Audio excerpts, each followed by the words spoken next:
बिस्मिल्लाहिर्रहमानिर्रहीम इय्याका नअबुदु व इय्याका नस्तईन। Islamic capsule lecture 7 सवाल नंबर 121 ता 140। सवाल नंबर 121 असा और यद बेज़ा के मौजज़ात का ताल्लुक किस नबी से है? हज़रत मूसा अलैहिस्सलाम के ये मौजज़े हैं असा और यद बेज़ा वाला। सवाल नंबर 122 मनो सलवा किस नबी की कौम पर नाज़िल हुआ? हज़रत मूसा अलैहिस्सलाम की कौम पर। सवाल नंबर 123 कुरान पाक में किस किस्से को अहसनुल कसस कहा गया है? हज़रत यूसुफ अलैहिस्सलाम के किस्से को जो सूरह यूसुफ में है।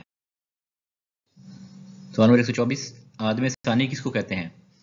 हज़रत नूह अलैहिस्सलाम को आदम सानी कहते हैं। इसके अलावा उनको नजीउल्लाह और शेखुल अंबिया भी कहते हैं। सवाल नंबर 125 सफ़ीउल्लाह किसको कहते हैं? हज़रत आदम अलैहिस्सलाम को। इसके अलावा अबुल बशर भी हज़रत आदम अलैहिस्सलाम को कहते हैं। सवाल नंबर 126 खलीलुल्लाह किसको कहते हैं? हज़रत इब्राहीम अलैहिस्सलाम को। इसके अलावा जद्दुल अंबिया इमामुन नास और अबुल अंबिया भी हज़रत इब्राहीम अलैहिस्सलाम को कहते हैं। सवाल नंबर 127 अबुल अरब किसको कहते हैं? हज़रत इस्माइल अलैहिस्सलाम को। ज़बीहुल्लाह भी हज़रत इस्माइल अलैहिस्सलाम को कहते हैं।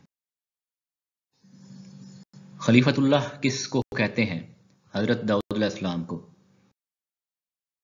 सवाल नंबर 129 खतीबुल अंबिया किसको कहते हैं? हज़रत शुएब अलैहिस्सलाम को खतीबुल अंबिया कहते हैं। सवाल नंबर 130 रूहुल्लाह किसको कहते हैं? हज़रत ईसा अलैहिस्सलाम को। रूहुल्लाह हज़रत ईसा अलैहिस्सलाम को कहते हैं। सवाल नंबर 131 कलीमुल्लाह किसको कहते हैं? हज़रत मूसा अलैहिस्सलाम को। सवाल नंबर 132 इसराइल किसको कहते हैं? हज़रत याकूब अलैहिस्सलाम का टाइटल इसराइल है। इसके अलावा इसराइल का मीनिंग भी पेपर में पूछा था जिसका मतलब है अल्लाह का बंदा, द मैन ऑफ गॉड।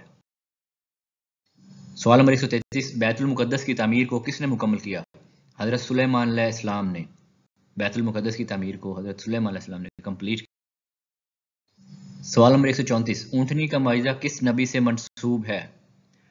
हज़रत सालेह अलैहिस्सलाम से ऊँटनी का माइज़ा मंसूब है।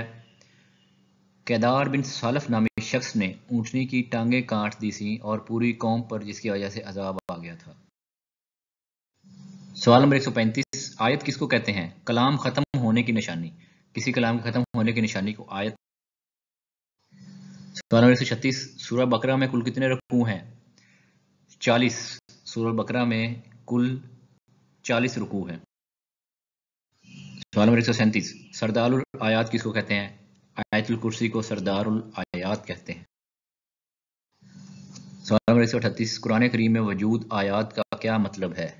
मौजज़े। कुरान करीम की कुछ आयात को वजूद आयात कहा जाता है, उसका मतलब है मौजज़े।